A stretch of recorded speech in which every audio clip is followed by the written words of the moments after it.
Garo, thank you so much for this time together with you over in Papua New Guinea.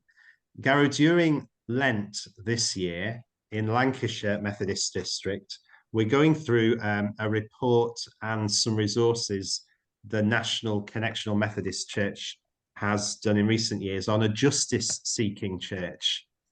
What does it look like to be a justice-seeking church? And it has 6 principles and 5 priorities. And one of the priorities is enabling a flourishing environment, the right relationship between people, planet, and God. And it's about climate justice. And one of the things I noticed, Garo, was in the resources that we're using, it says, in the run-up to the COP26 meeting, a global group of young people collected stories from countries such as Fiji, Zambia, Uruguay, Italy, India, and Britain. And they told stories of communities displaced by rising sea levels, crops failing because of drought, the impact on fishing of the warming of the oceans, as well as the work that is happening to try and mitigate the impact of climate crisis, and recognizing that some of the neediest communities in the world suffer the greatest. And I read somewhere that Papua New Guinea might be in the top 10 areas of the world that is most adversely affected by climate change. What impact do you notice where you are, Garo, with regard to climate change? Yeah, thanks, Phil. And you're right in saying that Papua New Guinea is in the top 10. Papua New Guinea is vulnerable to several assets, including floods, droughts, earthquakes, volcanic activity, tsunamis, and of course, sea level rise. Some of these are expected to increase in frequency and magnitude and intensity due to climate change. At the moment, we are experiencing El Nino. The situation is quite bad in some parts of Papua New Guinea. We are experiencing hot weather, and the negative effect of PNG's climate change is triggering more intense drought and flood activities.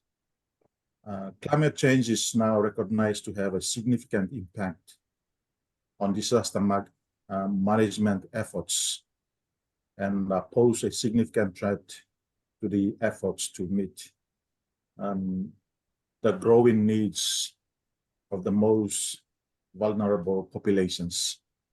And crops are being affected.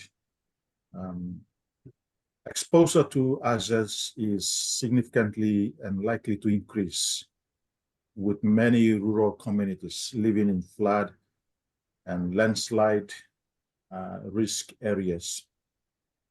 And of course, coastal communities and infrastructure are exposed to sea level rise with potential increase of future storm surges. Okay, so PNG is going through the effects of, or experiencing the effects of, climate change. And so obviously we look to take our responsibility as Methodists, as Christians, to cut down our carbon output and to do what we can to save the planet. What kind of efforts are being put in by the Papua New Guinea government and leaders? Where does environmental concern come in the conversation, the political debate where you are? Yeah. Okay, so the government is doing some awareness programs and the hopes that they want to bring to the communities are to build communities' resilience and preparedness of extreme weather events through crop diversifications, climate smart agriculture initiatives, and saving the culture of the indigenous knowledge about how to grow crops. But there is also the hope of promotion of sustainable land and critical habitat management. That's what the government is doing. The government is also doing enhanced sustainable livelihood environment through improved ecosystem conservation. So government is trying its best to educate the community to manage what they can to mitigate the effects of climate change. But we still need to do a lot from the church point of view, and of course the government perspective. Government has the resources. The church doesn't have all those resources, but we have the population. Government has the resources but do not have the population. Church has the population but does not have the resources.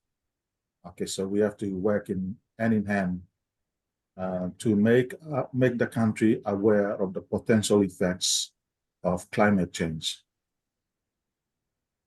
Thank you very much. I noticed Tim has joined us alongside Wendy. Wendy and Tim will know that in the UK church there is a movement called Eco Church, which encourages our congregations to be environmentally aware and to take steps to combat climate change. Wendy and Tim, is there anything you would like to share with Garo about the environmental agenda on the church's agenda? From your own perspective, perhaps your own local church, what do you notice about climate justice and the environmental concern? Trinity is an eco church. I'm not quite sure what level we've reached, but there's quite a lot being done at the church. In fact, our grandson Brennan, who's just gone up to bed, he's on the eco committee at his school, and Brilliant. also sort of a partner on the eco committee at Trinity, and has done quite a lot at the school, I think, and in primary schools too. But as far as the church is concerned, there are various activities going on. The area behind the hall, between the hall and the wall to the castle grounds, has now been made into a sort of eco garden, and there are bird feeders there and things like that. A squirrel comes down quite often to feed off it. And, they are working on that quite a bit at the moment. And Archie, who's the what's his title? Church champion. Eco champion, that's right. And who's chair of the church eco committee. He puts various notices in the notices every few weeks about what's going on and about eco things and what suggestions, what people can do and how they can help as well. And so they're looking at various things within the church to make it more eco-friendly. I mean, it's such a busy place now, yes, with all the things going on in Trinity. Yeah. And so they're looking at ways of encouraging the people who come into the building as well from other organisations to participate in it and share in what's going on.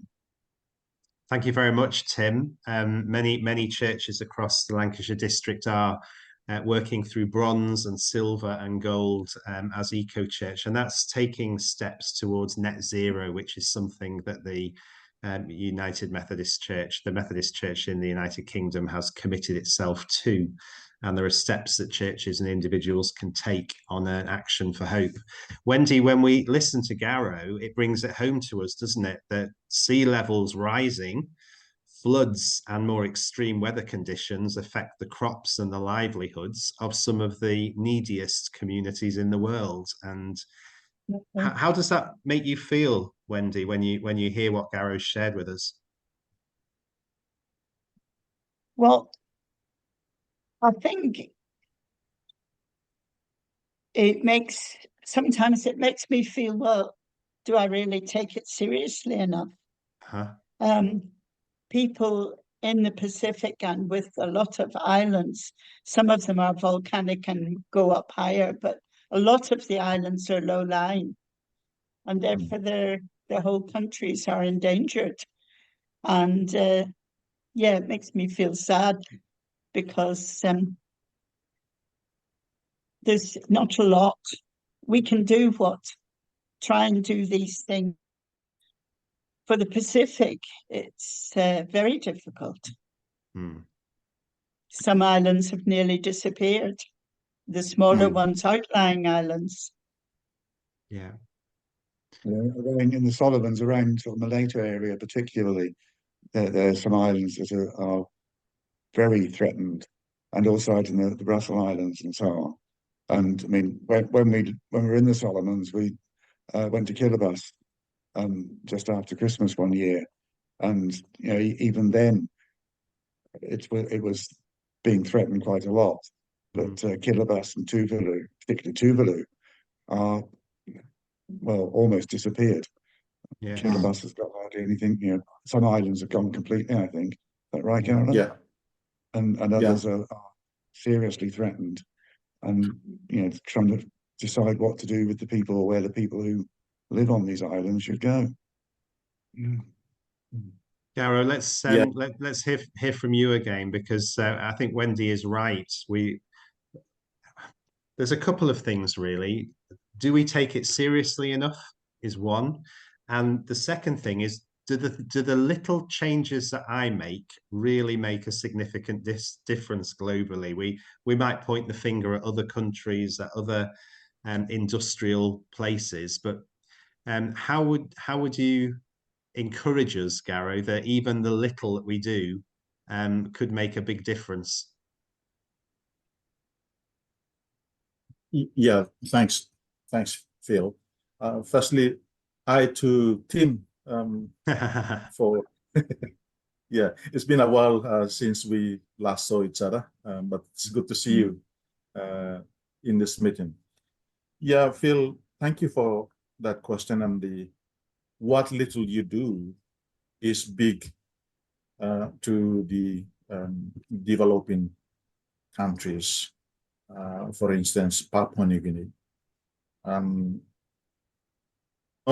The majority of the population of Papua New Guinea are not aware of the climate change effects. They think it's normal. But with our level, we know the effects of climate change that is posing a threat to our people, especially in the Pacific, and PNG is no exception. We have people affected by the activities of volcano, and they are relocated to new places to build their homes. But people don't like that when they are relocated, because they are so used to the place they've been for many years.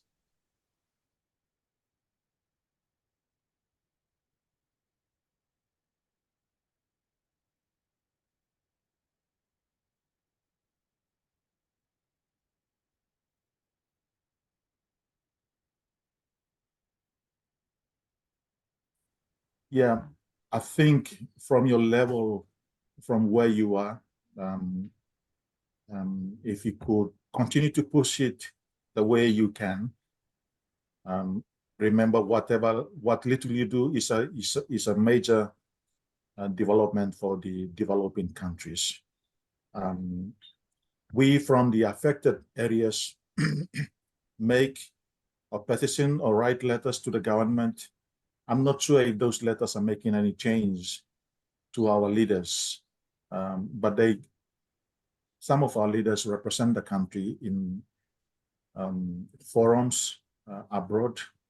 I don't know what effects are they making in those forums. But thank you for that. And the church is trying its best to make this awareness from the pulpits, but I think we are not doing it enough. We need to do a lot more to bring awareness to our communities. For your information, I do a program called Theology of Disaster Resilience in Climate Change. And so there is a Bible study we formulated. And so I do courses bringing ministers and pastors, church leaders, to make them understand the effects of climate change. How can the church be prepared when a disaster strikes? Using the language of inclusive rather than be exclusive. And I thank Tim and Wendy for doing Eco Church in the Trinity Church. And so it's a challenge to Papua New Guinea.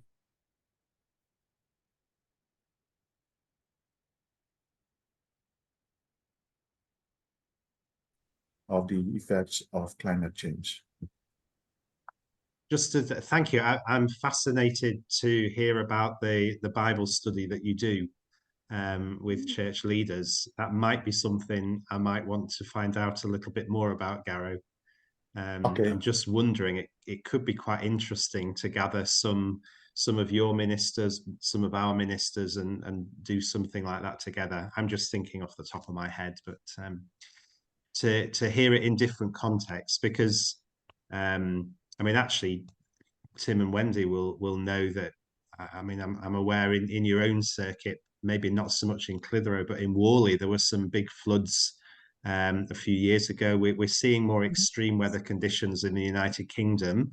Wendy and Tim, Clitheroe, Worley's along a riverbank that will overflow, and so dealing with disasters when they come is something that will affect many communities in many places, I think. So that could be quite an interesting thing to look at together at some point, Garo.